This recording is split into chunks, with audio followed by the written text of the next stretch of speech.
Everyone, this is Nilofar Neha Khan and welcome to our YouTube channel Shikshalaya. तो आज हम बात करेंगे रीट 2022 के बारे में और कोशिश करूंगी मैं कि आपको सारी इन्फॉर्मेशन प्रोवाइड कर दूं, चाहे वो एलिजिबिलिटी क्राइटेरिया से रिलेटेड हो, चाहे वो आपका एग्जाम पैटर्न से, और चाहे वो कुछ रूमर्स जो उड़ रहे हैं जैसे कि नेगेटिव मार्किंग का और कैसे क्वालिफाई करें। और मेन फोकस जो हमारा होगा कि how to qualify REET in first attempt. ठीक है, फर्स्ट अटैम्प्ट में आप कैसे अपना रीट को क्वालिफाई कर सकते हैं, क्योंकि अगर बात करें सी टेट की, यूपी टेट की, इनमें क्या है, सी टेट में तो आपसे कॉन्सेप्ट पे बात की जाती है, लेकिन यहीं पर अगर हम बात करें रीट, यूपी टेट और ये जो एमपी टेट है, इन सब में क्या होता है ना कि इनमें फैक्चुअल क्वेश्चंस आपसे ज़्यादा पूछे जाते हैं। तो इसीलिए थोड़ा सा मेरे अकॉर्डिंग मुझे लगता है कि फैक्चुअल चीज़ ज़्यादा जल्दी से ध्यान याद नहीं हो पाती, सारी फैक्ट्स आप याद नहीं कर सकते कितनी भी कोशिश कर लो।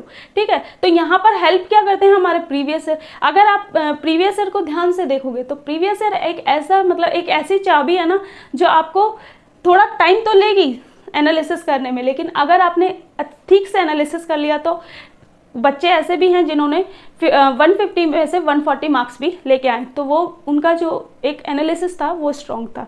ठीक है, तो कोशिश करूंगी कि आपको बेस्ट से बेस्ट स्ट्रैटेजी बताने की, और जितना मैंने चीज़ों को एनालिसिस किया उसके बिहाफ पे मैं चीज़ें बताऊंगी, लेकिन कुछ चीज़ें आपको अपने बिहाफ पे भी करनी पड़ेंगी ताकि आपकी तैयारी में बेहतर से बेहतर हो सके।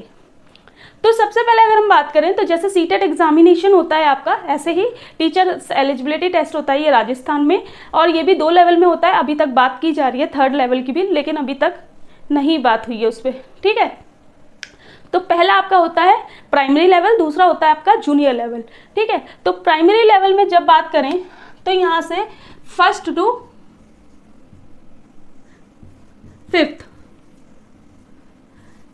क्लास तक के लिए होता है, और जूनियर की बात करें तो यहाँ 6th से 6 टू आपका 8th तक के लिए होता है। ठीक है, तो आप समझ ही सकते हैं यहाँ पर प्राइमरी की बात करी जा रही है, तो मोस्ट ऑफ द जो सिलेबस होगा, जो ध्यान में रखा जाएगा चीज़ों को, वो आपकी छोटे बच्चों को। यहाँ पर थोड़े से बच्चे थोड़े बड़े हो जाते हैं और यहाँ पर बच्चों को थोड़ा सा ज़्यादा एनालिसिस किया जाता है, जैसे टीनेजर्स एज जो होती है, किशोरावस्था होती है, उसमें काफ़ी सारी चीज़ें आपकी पेडागोजी में आ जाती हैं। तो यहाँ पर दोनों में ही मोस्ट ऑफ द चीज़ें जो सारी वो होंगी ना, वो सारी सेम ही होंगी, लेकिन कुछ चीज़ें यहाँ पर चेंज हो जाती हैं सीटेट और रीट में। तो जैसे मैंने आपको बताया कि यहाँ पर फैक्ट्स बहुत ज़्यादा यूज़ किए जाते हैं, जैसे थर्नडाइक की थ्योरी क्या है, ठीक है, या फिर घुमा फिरा के कोई भी क्वेश्चन कर देना, लेकिन मेन जो चीज़ होती है वो कॉन्सेप्ट पे होती है, कॉन्सेप्ट पे और आपका फैक्ट्स पे। ठीक है, तो फैक्ट्स आपके बहुत ज़्यादा इंपॉर्टेंट हो जाते हैं, और फैक्ट्स आप कैसे कर सकते हैं, प्रीवियस ईयर के बाद ही। ठीक है, तो यहाँ पर अगर हम बात करें प्राइमरी लेवल में जो सब्जेक्ट्स होते हैं, आपका CDP होता है, यानी कि child development and pedagogy, Hindi होता है, इंग्लिश होता है, हिंदी और इंग्लिश, यहाँ पर मैंने हिंदी इंग्लिश लिख लिया है, लेकिन यहाँ पर लैंग्वेज 1 होता है, लैंग्वेज 2 होता है। तो यहाँ पर अगर कोई बच्चा है जो इंग्लिश नहीं लेना चाहता तो वो यहाँ पर हिंदी ले सकता है, यहाँ पर संस्कृत ले सकता है। 2 ऑप्शन, काफ़ी सारी लैंग्वेज होती है, उसमें ऑप्शन होता है आपके पास। ठीक है, तो हिंदी इंग्लिश मैंने लिख दिया क्योंकि कॉमनली बच्चे यही लैंग्वेज यूज़ करते हैं, या फिर संस्कृत या उर्दू। ठीक है, तो आपके अकॉर्डिंग आपने जिसमें आप कंफर्ट जोन में हो उसी को ही लैंग्वेज को लीजिए, ताकि आप बेहतर से बेहतर स्कोर कर सके। ये ज़रूर याद रखिए, आपकी फ्रेंड क्या पढ़ रही है इससे मतलब नहीं होना चाहिए, आप किस में बेहतर हो उससे ध्यान रखना। फिर आपका आ जाता है मैथ्स, और यहाँ आ जाता है EVS। ठीक है, तो सारी चीज़ें कुल मिलाकर सब चीज़ है, लेकिन अगर आप CDP और यहाँ जितने भी सब्जेक्ट्स हैं इनमें 15 मार्क्स की आपकी पेडागोजी आती है, तो जो पेडागोजी वाला सेक्शन होता है ना, तो वो पेडागोजी वाले सेक्शन में आपको किस तरीके से चीज़ों को लेके चलना है कि यहाँ पर CDP आपकी इतनी कंप्लीट हो जानी चाहिए, इतने अच्छे से आपने चीज़ें करी होनी चाहिए कि यहाँ जब पेडागोजी वाला सेक्शन आएगा तो आपको ईजिली चीज़ें समझ आने लग जाएंगी। ठीक है, तो ये याद रखिए कि यहाँ पर 150 मार्क्स का ये आपका आता है। और अब बात करें अगर जूनियर की, तो जूनियर में कौन कौन से सब्जेक्ट होते हैं। CDP सेम होता है, लेकिन थोड़ा सा लेवल चेंज हो जाता है। मैंने जैसे आपको शुरू में ही बताया कि यहाँ पर टीनेजर्स को पढ़ाया जाता है। टीनेजर्स मतलब जो आपके 13, 14, 15 ये वाले बच्चे जो होते हैं, तो उन पे ज़्यादा मतलब उनकी अंडरस्टैंडिंग लेवल को ज़्यादा बिल्ड किया जाता है। यहाँ पर क्या है, यहाँ पर बच्चों को खेल विधि के माध्यम से, हर चीज़ के माध्यम से। यहाँ पर क्या है, व्याख्यान विधि, लेक्चर मेथड यूज़ किए जाते हैं, तो ये डिफरेंस हो जाता है दोनों में, ठीक है। तो दूसरा आपका हिंदी, यहाँ पर भी सेम लैंग्वेज 1 लैंग्वेज 2, मैंने लैंग्वेज 1 लैंग्वेज 2 में हिंदी इंग्लिश लिख रखा है, आप अपने अकॉर्डिंग ले सकते हैं जो भी उसमें आपको लैंग्वेज दी हुई हो, ठीक है। अब आ जाती है यहाँ पर सब्जेक्ट की बात।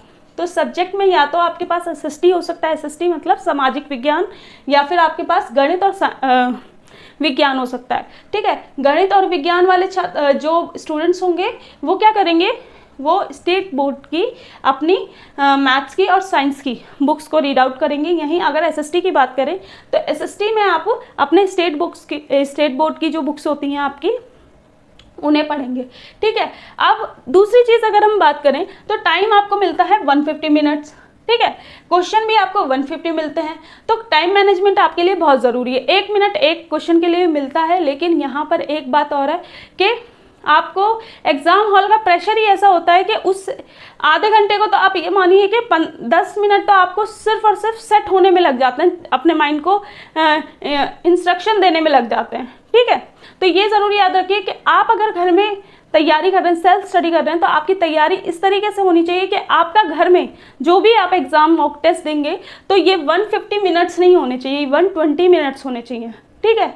यानी कि कोशिश कीजिए कि 120 मिनट्स में आपका एग्ज़ाम घर में ख़त्म हो जाए, ठीक है, क्योंकि एग्ज़ाम हॉल में आपको बहुत सी चीज़ें डील करनी होती हैं।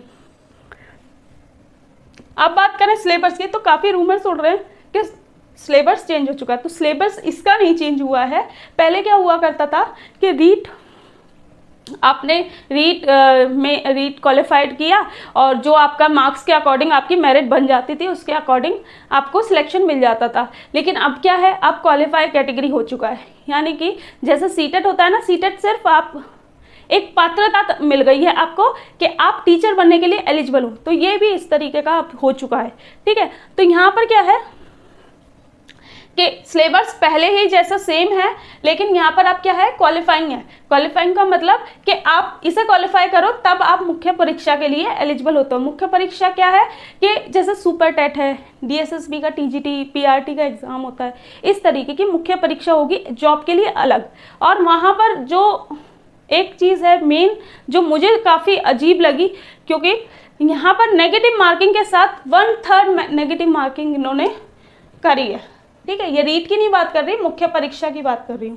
तो 1/3, ठीक है, 1/3 नेगेटिव मार्किंग स्टार्ट की है।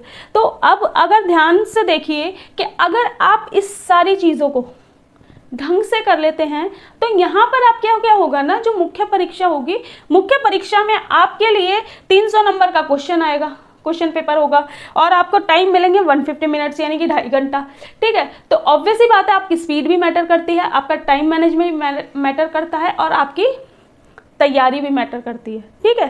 तो यहाँ पर सबसे ज़्यादा जो इम्पोर्टेंट होता है कि, और एग्ज़ाम डेट आपकी 23 और 24 जुलाई अनाउंस हो चुकी है, अभी तक यही है और आप यही मान के चलिएगा, ठीक है। अगर चेंज होगी तो मैं आपको अपडेट दे दूंगी, लेकिन अभी तक आप इसे को ही मानकर चलेंगे, ठीक है।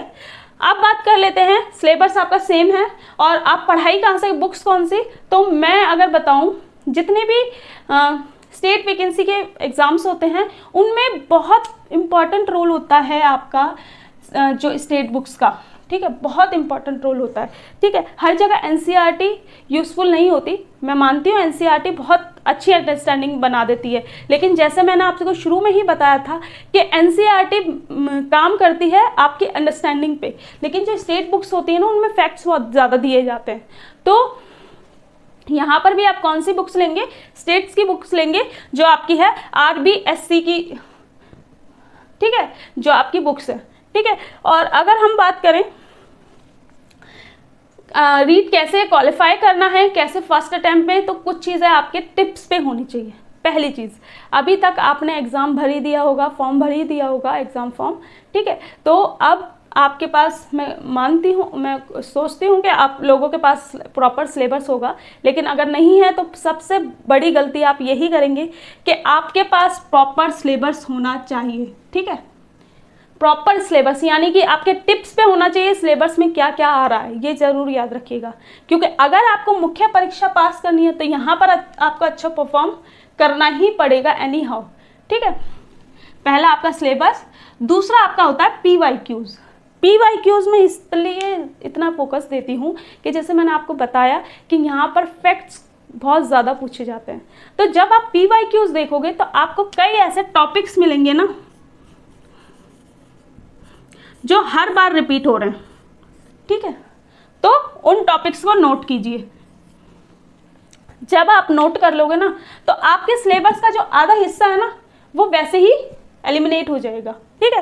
तो PYQs यहाँ पर इसलिए मैं बार बार ये चीज़ें बता रही हूँ क्योंकि थोड़ा सा टाइम आपको इन चीज़ों में लग सकता है, लेकिन जिस तरीके से तैयारी आपकी होगी ना वो फिर एकदम बेहतर निकल के आएगी और आपको फिर है ना हेजिटेट नहीं होना पड़ेगा एग्जाम हॉल में, आप घबराएंगे नहीं क्योंकि आपका एक कॉन्फिडेंस लेवल बिल्ट हो चुका होगा। फिर अगर हम बात करें प्रैक्टिस सेट, देखिए आप कितना सिलेबस पढ़ते हैं, कितने PYQs लगाते हैं, ये सब धरा का धरा रह जाएगा अगर आप प्रैक्टिस नहीं करेंगे। और प्रैक्टिस कैसे करनी है, आपको पूरा घर में अगर आप सेल्फ स्टडी कर रहे हो या फिर अपने रूम में बिल्कुल स्ट्रिक्ट होके उस टाइम जो मैंने 120 मिनट्स बोले हैं टाइमर लगाकर फ़ोन फ्लाइट मोड पे डालकर तब आपको मॉक टेस्ट देना है। कोई भी डिस्टर्बेंस उस 2 घंटे के बीच में आपके पास कोई नहीं होना चाहिए, ठीक है। आप आराम से शांति से बैठकर, अगर घर में ऐसा नहीं मिल पाता तो 2 घंटे या 3 घंटे के लिए आप कहीं लाइब्रेरी में चले जाइए और कहीं भी चले जाइए जहां आपको सुकून से आप एग्ज़ाम दे सको, जहां कोई भी डिस्ट्रैक्शन आपके पास ना हो। ये ज़रूर याद रखिए। जब आप प्रैक्टिस सेट देंगे ना तो आपको एक्चुअली पता चलेगा कि आपने इसमें से और इसमें से क्या किया है और क्या छोड़ा है, ठीक है। क्योंकि प्रैक्टिस सेट बहुत ज़्यादा इंपॉर्टेंट होते हैं, ठीक है। तो प्रैक्टिस सेट में से आपको पूरा पता चल जाएगा कि आपकी तैयारी कहाँ है। तीसरी चीज़ होती है टाइम मैनेजमेंट। देखिए टाइम मैनेजमेंट को इतना इंपॉर्टेंट इसलिए माना जाता है क्योंकि मोस्ट ऑफ द टाइम जब बच्चे एग्जाम हॉल में जाते हैं ना वो ज़्यादातर टाइम यहीं वेस्ट कर देते हैं क्योंकि उन्होंने घर से ही टाइम मैनेजमेंट नहीं किया होता। तो ये ज़रूर याद रखिए, टाइम मैनेजमेंट आपका घर से ही स्टार्ट होना चाहिए। और आपको जिस तरीके से चीज़ें घर में आप करते हो ना, और बार बार ही जब आप प्रैक्टिस सेट दोगे ना तो अपना, जैसे आपने 6 घंटे का अपना स्टडी प्लान रखा, क्योंकि अभी टाइम भी बहुत कम रह गया जब अगर ये डेट अनाउंस हो चुकी है। और यहाँ पर ये भी बात बोली जा रही है कि जो मुख्य परीक्षा है वो आपकी अक्टूबर या फिर नवंबर में हो जाएगी। तो जब आपको इतनी सारी चीज़ें पता चल ही रही हैं तो आप अपना जो स्टडी प्लान है ना उसे इस तरीके से लेके चलिएगा कि यहाँ पर आपका 70% आपका मुख्य परीक्षा का सिलेबस यहीं पूरा हो जाए। जब आप रीड दे के निकलेंगे तब आपको सिर्फ और सिर्फ 30% अपना तैयारी को और बेहतर करना पड़ेगा, ठीक है। तो आपको प्रैक्टिस सेट देना है और प्रैक्टिस सेट भी ऑथेंटिक, जहाँ पर प्रीवियस ईयर पेपर और हाँ ये याद रखिएगा प्रैक्टिस सेट में सबसे पहले आप है ना प्रीवियस ईयर को सॉल्व कीजिएगा। ये नहीं किसी भी बुक को उठा लिया, प्रीवियस ईयर को सबसे पहले सॉल्व कीजिए। At least 10 previous year paper solve कीजिए, उसमें आपको पूरी सारी डिटेल में सारी चीज़ें पता चल जाएंगी कि कहाँ से क्या आ रहा है और आप कहाँ मिस्टेक कर रहे हो, ठीक है। और टाइम मैनेजमेंट तो आपका है ही, ठीक है। और रही बात मुख्य परीक्षा की, तो मुख्य परीक्षा के बारे में ज़्यादा डिटेल में चीज़ें अभी अवेलेबल नहीं है। जैसे ही अवेलेबल होंगी मैं आपको ऑथेंटिक इंफॉर्मेशन प्रोवाइड करा दूंगी। और मैंने कोशिश तो की है आपको सारी चीज़ें बताने की, सारी चीज़ें समझाने की, लेकिन अगर कुछ रह गया हो बाई चांस तो प्लीज़ आप कमेंट बॉक्स में कमेंट कीजिएगा।